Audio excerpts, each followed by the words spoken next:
Hey, what's happening? Are you looking for a quick fix to all your issues about being in the messy middle of whatever you're doing? This isn't it.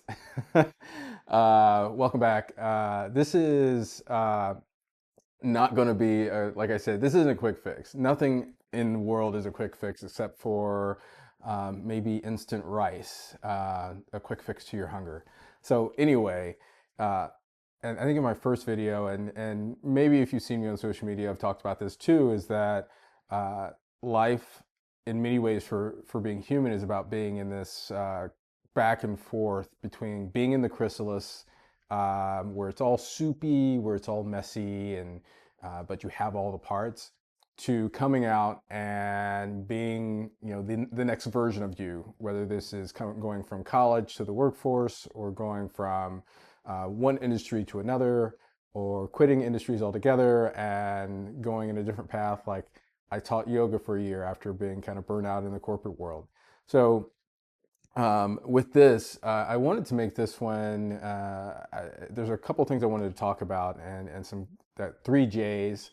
It's not a framework. It's just kind of what came to mind when I thought back about how I've been navigating this this current transition that I'm going through. And so thinking about things in terms of the simplest thing, actually, I got props this time, right? So actually my journal. I physically journal, I video journal sometimes, I audio journal sometimes, but the physical journal, so this time around, I actually went back and read through my journals for the last couple of years, especially the stuff during the pandemic. And it was interesting to see some of the recurring thoughts. And I typed them into a Google Doc so I can see some of the things pop up, as opposed to like highlighting my journal. That's just not me. That may be you, but that's cool.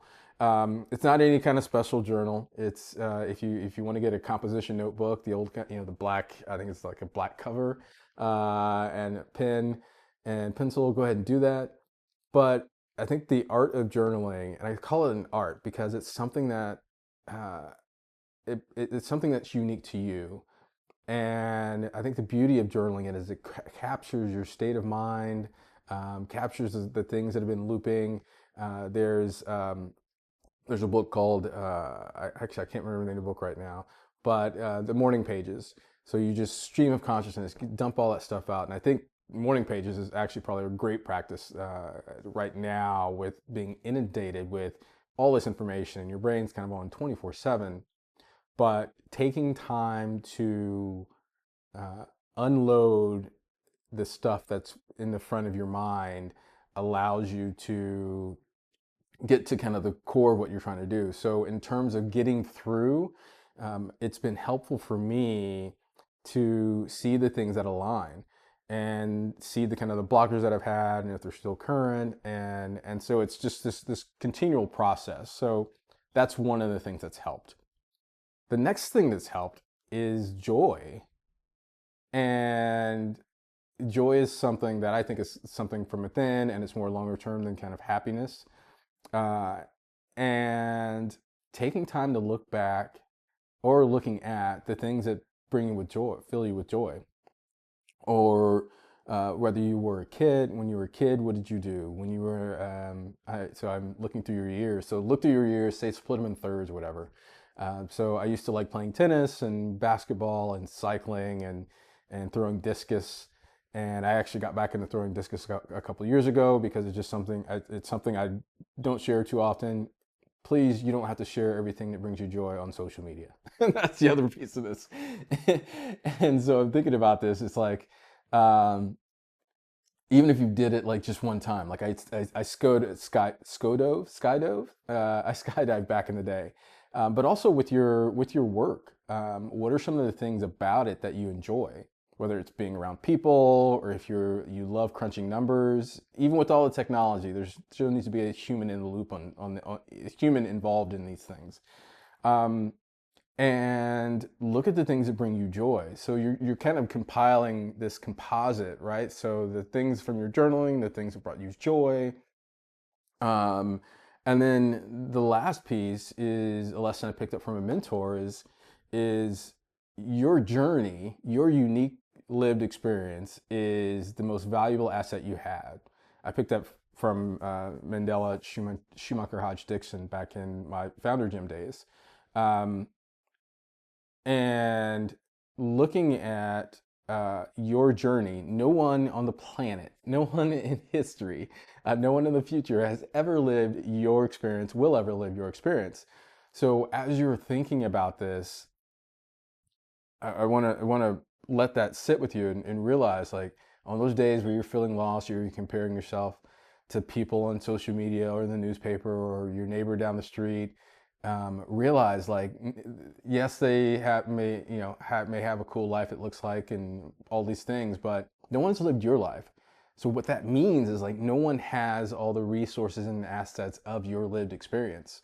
And so I kind of pair what I've learned from Mandela with what I learned from another mentor back in the day.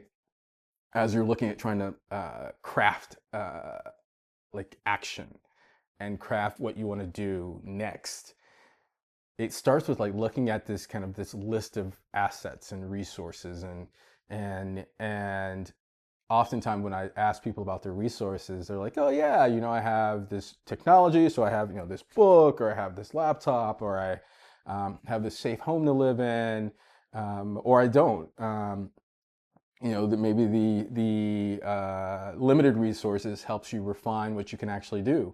But you also have whatever jobs you have, whatever education, formal and informal, whatever experiences you've had. Like I mentioned, being lost in Paris with a friend, kind of taught me a few things or two.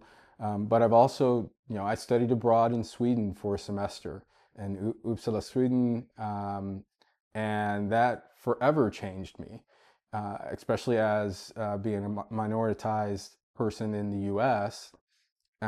And realizing, like, my nationality was more of a big deal, especially these days. My nationality was more of a big deal back then.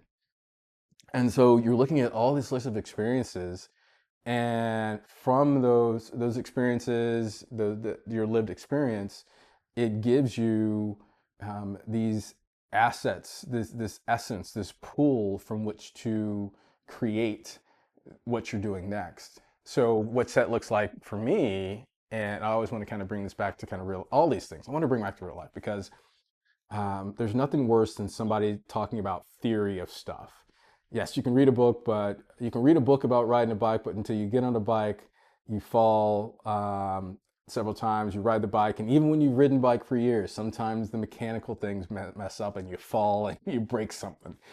Um, so for me, what that looks like is realizing, like, all of the experiences that I've had with taking time to um, go after what I've wanted, taking time to set up what I wanted to do in terms of my next steps, lessons from commercial real estate, all these different industries that I've been a part of allow me to not be or not be afraid. It's actually understand, like, this fear, any fear I have. I'm like, I've already done all this other stuff before. So jumping into a new industry, it's not as scary as my whatever the amygdala wants it out wants me to make it to be. Um, so now I'm moving into, so I've gone from, commercial real estate back in the day, but now I think of more of how does culture and mental health, company culture fit with whatever's happening in the world. So whether that's focusing on climate, whether that's focusing on AI, which the toothpaste is out of the tube. I'm sorry to tell you, learn about what's happening and how to protect yourself, and but also how to leverage it, because the technology is being leveraged against you. So thinking in terms of how can I look at my journaling, my joy, my journey, and move this into the next phase is actually kind of exciting, because it's a blank sheet of paper, it's a blank canvas, but actually it's not, because I have this whole reservoir of colors and palettes to choose from to paint my next masterpiece. And so I wanted to, with that was on my mind today, because I think a lot of people are, there are many people are expressing how they're trying to figure out what's going on, especially with the backdrop of the chaos in many, many countries around the world, helping you realize there's still beauty of things going on. Like catching, great example is Sherelle Dorsey is focused on, she's a journalist and entrepreneur, but now she's, she focused on one thing, but taking those skills, now she's focusing on climate, and which is one of those things, again, that's around us 24/7. It's a part of everything. It's a foundational piece. There's people who are in your local neighborhood bringing communities together to do good for each other. So realizing, like, take your journey and do what you need to do to and leverage those, that journaling and the joy and your journey, to create your next phase. So I'd love to hear where you are in your journey, and what's one thing from your unique lived experience that you are using right now that you may not have thought of before you watched this video. And with that, I'm going to leave it, and I'll see you in the next episode. That's it. Take care.